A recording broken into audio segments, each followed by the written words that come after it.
വീണ്ടും ഒരു വസന്തം കൂടി. രചനാ സംഭാഷണം രുദ്രപ്രിയ ഭാഗം 11. മാളു എല്ലാവർക്കും കുടിക്കാനുള്ള ചായയുമായി ഉമ്മറത്തേക്ക് വന്നു. രാഘവനും സുഭദ്രയും ഒക്കെ അവളെ തന്നെ നോക്കി. എൻ്റെ അനിയൻ്റെ മകളാണ്, എല്ലാവരോടുമായി മാധവൻ പറഞ്ഞു. നിങ്ങളാരും ഇങ്ങനെ വിഷമിച്ചിരിക്കേണ്ട ആവശ്യമില്ല. നിങ്ങളുടെ സ്ഥാനത്ത് ഞങ്ങളാണെങ്കിലും ഇങ്ങനെയൊക്കെ മാത്രമേ പെരുമാറുകയുള്ളൂ. അവരുടെ ബുദ്ധിമുട്ട് മനസ്സിലാക്കിയ വണ്ണം മുത്തശ്ശൻ സംസാരിച്ചു. ഈ വലിയ വീടും മറ്റും കണ്ട് നിങ്ങൾ ആരും ചെറിയവരാണെന്ന് വിചാരിക്കേണ്ട. ഇതിനുള്ളിൽ താമസിക്കുന്ന ഞങ്ങൾ എല്ലാവരും നിങ്ങളെപ്പോലെ സാധാരണക്കാരാണ്. സന്തോഷവും സങ്കടവും ഒക്കെയുള്ള മനുഷ്യർ. ഇന്ന് ഞങ്ങളുടെ ഏറ്റവും വലിയ ദുഃഖമാണ് ഞങ്ങളുടെ സത്യ. അവൻ്റെ ആക്സിഡൻറ്റ് തകർത്തത് ഞങ്ങളുടെ കുടുംബത്തെ മുഴുവനുമാണ്. അവൻ ആദ്യമായി ഈ വീട്ടിൽ വന്ന് കയറിയപ്പോൾ മനസ്സുകൊണ്ട് ഞങ്ങളെല്ലാവരും ആഗ്രഹിച്ചതുമാണ് സത്യയുടെ പെണ്ണായി അവൾ വന്നിരുന്നെങ്കിലെന്ന്. അത്രമാത്രം നന്ദുവിനെ എല്ലാവർക്കും ഇഷ്ടമാണിവിടെ. അവൻ ഇങ്ങനെ ഒരു ആക്സിഡൻറ്റ് സംഭവിച്ചില്ലായിരുന്നെങ്കിലും ചിലപ്പോൾ ഞങ്ങൾ അവന് വേണ്ടി അവളെ ആലോചിക്കുമായിരുന്നു. പക്ഷേ ഞങ്ങളുടെ കണക്കുകൂട്ടലുകളെല്ലാം തെറ്റിപ്പോയി. അവളുടെ ആഗ്രഹത്തിന് ഇനി ഞങ്ങൾ എതിര് നിൽക്കുന്നില്ല. അവളുടെ സന്തോഷം അതാണെങ്കിൽ അങ്ങനെ തന്നെ ആവട്ടെ. രാഘവൻ പറഞ്ഞു. ഞങ്ങൾക്ക് മോനെ ഒന്ന് കാണണമെന്ന് ആഗ്രഹമുണ്ട്. നിങ്ങൾക്ക് ബുദ്ധിമുട്ടാവില്ലെങ്കിൽ. അയാൾ പറഞ്ഞു നിർത്തി. റൂമിനുള്ളിലേക്ക് കയറുമ്പോൾ കണ്ടു ബെഡിൽ കിടക്കുന്ന സത്യയെ. നെറ്റിയിലും മുഖത്തും മുറിവിൻ്റെ പാടുകൾ. കയ്യിലും വലത് കാലിലും പ്ലാസ്റ്റർ ഇടിവെച്ചിട്ടുണ്ട്. മുറിയിലേക്ക് കയറി വരുന്ന ആൾക്കാരെ സത്യ കണ്ണെടുക്കാതെ നോക്കി. രാഘവനും ശിവനും രമേശും മുഖത്തോട് മുഖം നോക്കി. സത്യയുടെ ബെഡിനടുത്ത് എത്തിയപ്പോൾ അവൻ മാധവൻ്റെ മുഖത്തേക്ക് നോക്കി. ഇവർ മോനെ കാണാൻ വന്നതാണ്. മാധവൻ പറയുമ്പോൾ സത്യ മനസ്സിലാകാത്ത മട്ടിൽ മൂവരെയും മാറി മാറി നോക്കി.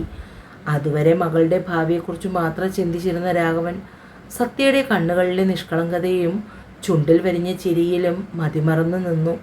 അവൻ്റെ നെറുകിൽ പതിയെ തലോടി ഒരച്ഛൻ്റെ സ്നേഹവാത്സല്യത്തോടെ. അയാളെ നോക്കി അവനും പുഞ്ചിരിച്ചു. രമേശനും ശിവനും എന്ത് പറയണമെന്നറിയാത്ത അവസ്ഥയിലായിരുന്നു. കഴിക്കാൻ എടുത്തു വെച്ചിട്ടുണ്ട്. പിന്നിൽ നിന്നും ലതയുടെ വിളി കേട്ട് മൂവരും കൂടി മാധവനും കൂട്ടി പുറത്തേക്ക് ഇറങ്ങി. കൺമുന്നിൽ നടക്കുന്ന സത്യങ്ങളെ ഉൾക്കൊള്ളാൻ കഴിയാതെ ഒരു മായാലോകത്തിൽ എന്ന പോലെ 3 പേരും ഡൈനിങ് ടേബിളിൻ്റെ മുന്നിലേക്ക് വന്നു. ആ വീട്ടുകാരുടെ സ്നേഹപൂർവമായ പെരുമാറ്റം കണ്ടില്ലെന്ന് നടിക്കാൻ രാഘവനോ രമേശനോ കഴിയുമായിരുന്നില്ല. തൻ്റെ മകളുടെ മേൽ അവർ വച്ചിരിക്കുന്ന സ്നേഹവും പരിഗണനയും എത്രമാത്രമുണ്ടെന്ന് ഓരോരുത്തരുടെയും വാക്കിൽ നിന്നും നമുക്കറിയാൻ കഴിയും.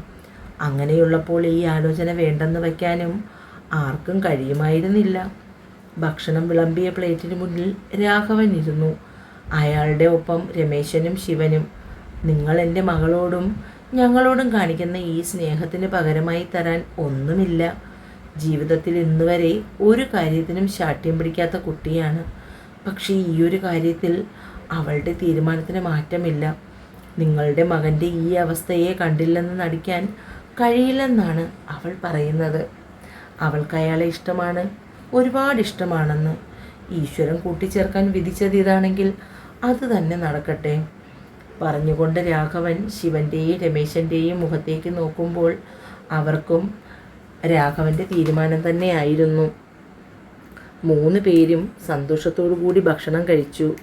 ഇനി എന്തൊക്കെയാണ് ചടങ്ങുകളും കാര്യങ്ങളുമെന്ന് നിങ്ങൾ തീരുമാനിച്ചറിയിച്ചാൽ മതി. അതനുസരിച്ച് എന്ത് വേണമെങ്കിലും ചെയ്യാം. അവൻ്റെ ഈ ഒരവസ്ഥയിൽ വലിയ ആഡംബരത്തിൽ കാര്യങ്ങൾ നടത്തുവാൻ ഞങ്ങൾക്ക് ബുദ്ധിമുട്ടുണ്ട്. എങ്കിലും നിങ്ങൾക്ക് ആഗ്രഹമാണെങ്കിൽ നമുക്ക് ചെയ്യാം. മുത്തശ്ശനാണ് ബാക്കി കാര്യങ്ങൾ സംസാരിച്ചത്. അങ്ങനെയുള്ള ആഗ്രഹങ്ങളൊന്നും ഞങ്ങൾക്കില്ല. കുഞ്ഞിൻ്റെ അവസ്ഥ തന്നെയാണ് അതിന് കാരണം. തൽക്കാലം ഏതെങ്കിലും അമ്പലത്തിൽ വെച്ച് താലികെട്ട് നടത്തി രജിസ്റ്റർ ഓഫീസിൽ ഒപ്പുവെക്കാം. അങ്ങനെ മതിയോ രാഘവ? രാഘവനും ശിവനും മുഖത്തോട് മുഖം നോക്കി. അവളുടെ വിവാഹം എന്ന് പറയുന്നത് ഞങ്ങളുടെ എല്ലാം സ്വപ്നമായിരുന്നു. പക്ഷേ ഇങ്ങനെ നടക്കാനായിരിക്കും വിധി. നിങ്ങളെ സമാധാനിപ്പിക്കേണ്ടത് എങ്ങനെയാണെന്നറിയില്ല. ഒരിക്കൽ തകർന്നുപോയ ഞങ്ങളുടെ കുടുംബത്തെ താങ്ങി നിർത്തി പഴയ പ്രതാപം വീണ്ടെടുത്തു ഇന്ന് കാണുന്ന നിലയിലെത്തിക്കാൻ ഒരുപാട് പ്രയത്നിച്ചു.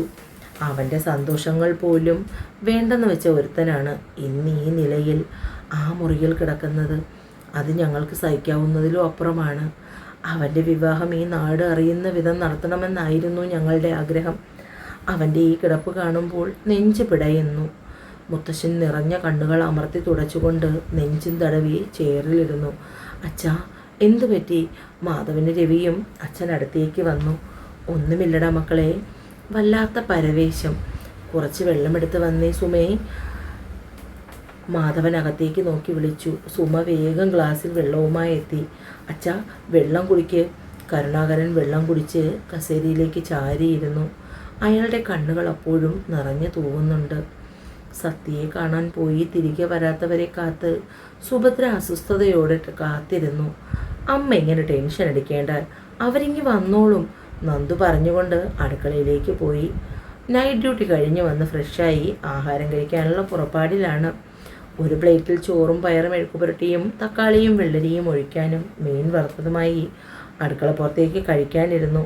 അവളുടെ ഇഷ്ട സ്ഥലമാണത്. കോഴിയും പൂച്ചയും അവൾക്ക് കൂട്ടായി വന്നിരിക്കും. അവർക്ക് കൊത്തിപ്പറക്കാൻ കൊടുത്ത് അവളും കഴിക്കും. കഴിച്ചു കഴിഞ്ഞ് പാത്രം കഴുകി വെച്ച് അവൾ ഹാളിലെത്തുമ്പോൾ കേട്ടു പുറത്തുനിന്ന് കേൾക്കുന്ന സംസാരം. എങ്ങനെയുണ്ട് രേഖവേട്ട? നിങ്ങൾ ആ വീട്ടിൽ പോയപ്പോൾ ആ കൊച്ചിനെ കണ്ടായിരുന്നോ? നിങ്ങളെ കാണാൻ ഞാൻ ആകെ സങ്കടപ്പെട്ടിരിക്കുകയായിരുന്നു. കഴിക്കാനെടുത്തത് പോലും തൊണ്ടയിൽ നിന്ന് ഇറങ്ങാത്ത അവസ്ഥ. രാഘവൻ തല അകത്തേക്കിട്ട് എത്തി നോക്കി. നന്ദു ആ ഭാഗത്തില്ലെന്ന് ഉറപ്പ് വരുത്തി. എങ്ങനെയാണ് നിന്നോടത് പറയേണ്ടതെന്ന് എനിക്കറിയില്ല സുഭദ്രേ. വീടും വീട്ടുകാരും എല്ലാം നല്ലതാണ്. പഴമയും പ്രതാപവും ഒക്കെയുള്ള ഒരു കുടുംബം. പക്ഷെ പറഞ്ഞിട്ടെന്താ കാര്യം? നിങ്ങളിങ്ങനെ വലിച്ചു നീട്ടാതെ കാര്യം പറയേ. ആ കുഞ്ഞിനെ കണ്ടായിരുന്നോ? നന്ദുവിൻ്റെ ആളിനെ. സുഭദ്രയ്ക്ക് അതറിയാനായിരുന്നു വെപ്രാളം കൂടുതൽ. പിന്നെ കാണാതെ? അവനെ കാണുന്നതിനല്ലേ ഇവിടുന്ന് ഇത്രയും ദൂരം പോയത്? കണ്ടു കഴിഞ്ഞപ്പോൾ വേണ്ടായിരുന്നു എന്ന് തോന്നി. നല്ല തേജസ്സും ഓജസ്സുമുള്ള ഒരു ചെറുപ്പക്കാരൻ. ഒറ്റ നോട്ടത്തിൽ കണ്ടാൽ അവന് ഓർമ്മക്കുറവിൻ്റെ അസുഖമൊന്നും ഉണ്ടെന്ന് തോന്നില്ല. ഞങ്ങളെയൊക്കെ കണ്ട് അന്തം വിട്ട് നോക്കി നിൽപ്പുണ്ടായിരുന്നു. അതിനെ കണ്ടു കഴിഞ്ഞാൽ എതിര് നിൽക്കാൻ തോന്നില്ല. ഇനി എന്ത് പറഞ്ഞിട്ടും ആലോചിച്ചിട്ടും ഒന്നും ഒരു കാര്യവുമില്ല. ഈശ്വരൻ ഇതാണ് വിധിച്ചതെങ്കിൽ അതുതന്നെ നടക്കും. നാളെ അവർ സ്വബോധത്തിലേക്ക് തിരിച്ചു വരുമ്പോൾ എൻ്റെ കുട്ടിയെ ചേർത്ത് പിടിക്കണമെന്ന പ്രാർത്ഥന മാത്രമേ എനിക്കുള്ളൂ. അവസാന വാചകം പറയുമ്പോൾ അച്ഛൻ്റെ ഒച്ച ഉടറിപ്പോയി. അടുത്ത ഒരു ദിവസം നോക്കി അവരോട് ഇവിടെ വരാൻ പറഞ്ഞിട്ടുണ്ട്. വലിയ ചടങ്ങുകളൊന്നും വേണ്ടെങ്കിലും നാട്ടുനടപ്പെന്ന് പറഞ്ഞ് ഒന്നില്ലേ? അവർ വന്ന് അവളെ കണ്ടിട്ട് പോകട്ടെ. അതിൻ്റെ അടുത്ത മുഹൂർത്തത്തിൽ ഒരു തീയതി ഉറപ്പിക്കാം. രജിസ്റ്റർ ഓഫീസിൽ വെച്ച് ഒപ്പിടണം. അമ്പലത്തിൽ താലികെട്ട്. അത് മതിയെന്നാണ് അവരുടെ ഈ അഭിപ്രായം. കണ്ണേ പൊന്നേ എന്ന് വളർത്തിയ പെൺകൊച്ചിൻ്റെ വിവാഹം ഇങ്ങനെ നടക്കണമെന്നായിരിക്കും ഈശ്വരവിധി. അതിനെ മറികടക്കാൻ ആർക്കും കഴിയില്ലല്ലോ. രാഘവൻ ബെഡിലേക്ക് ചാഞ്ഞിരുന്നു. മാർത്താണ്ഡൻ ഡോക്ടറുടെ മുറിയിൽ അയാളുടെ സ്നേഹാദരവിൽ നിൽക്കുകയായിരുന്നു ശ്രീനന്ദ. നിനക്ക് മാത്രമേ ഇങ്ങനെ ചെയ്യാൻ കഴിയുള്ളൂ മോളെ. സത്യപ്രകാശ് നല്ലൊരു ചെറുപ്പക്കാരനാണ്. ഒരിക്കലും അവൻ നിന്നെ വിട്ടുകളയില്ല എന്ന ശുഭാപ്തി വിശ്വാസത്തിൽ തന്നെ നമുക്ക് മുന്നോട്ട് പോകാം. നിന്റെ വലിയ മനസ്സ് ഒരിക്കലും ആ ഭഗവാൻ കാണാതിരിക്കില്ല. പിന്നെ കരുണാകരൻ ഇന്നലെ എന്നെ വിളിച്ചിരുന്നു. കല്യാണം കഴിഞ്ഞാൽ പിന്നെ നിന്നെ ഹോസ്പിറ്റലിൽ വിടില്ല എന്നൊക്കെയാണ് പറയുന്നത്. ഒരുപാട് സന്തോഷമുണ്ട് അയാൾക്ക്. അയാളുടെ സംസാരത്തിൽ നിന്ന് എനിക്ക് മനസ്സിലായി നിനക്കൊരിക്കലും ആ വീട്ടിൽ ദുഃഖിക്കേണ്ട അവസ്ഥയുണ്ടാവില്ല. എൻ്റെ എല്ലാ അനുഗ്രഹവും നിനക്കുണ്ടാകും. അവിടുന്ന് നാളെയല്ലേ നിന്നെ കാണാൻ എല്ലാവരും വരുന്നത്? പറ്റുമെങ്കിൽ ഞാനും ഇവിടെ നിന്ന് ഇറങ്ങാൻ നോക്കാം.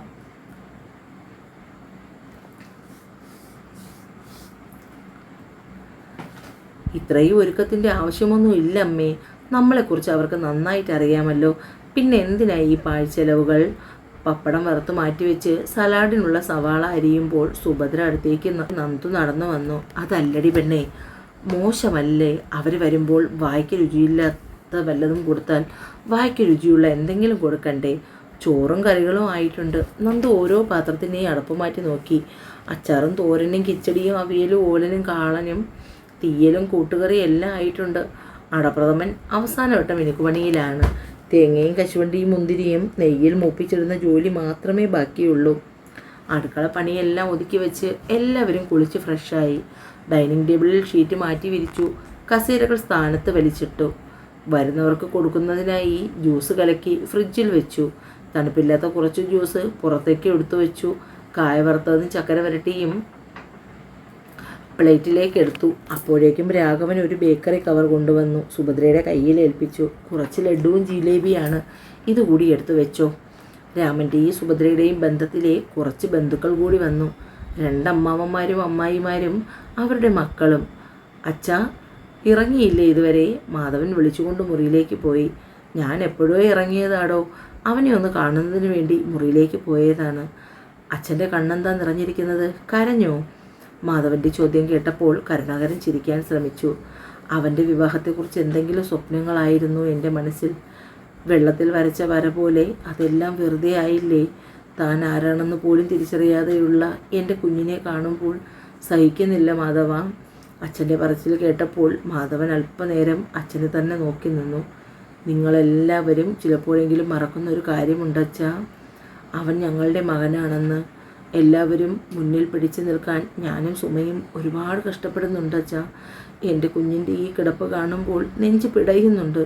പക്ഷെ എല്ലാം ഉള്ളിലൊതുക്കി അവന് വേണ്ടുന്ന ചെയ്തു കൊടുക്കാൻ മാത്രമേ ഇപ്പോൾ നമുക്ക് കഴിയൂ.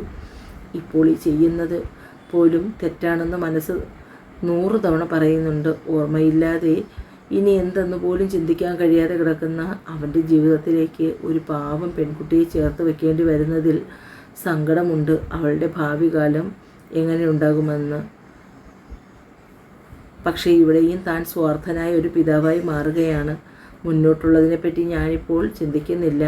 എങ്ങനെയാണെങ്കിലും അവർ തിരികെ ജീവിതത്തിലേക്ക് വരണം. ഒപ്പം ആ കുട്ടിയും ഉണ്ടാകണം. അവരുടെ സന്തോഷമായി ജീവിക്കുന്നത് കണ്ടിട്ട് വേണം ഞങ്ങൾക്ക് കണ്ണടയ്ക്കാൻ. അത്രയും ആയപ്പോഴേക്കും മാധവൻ വിതുമ്പിപ്പോയി.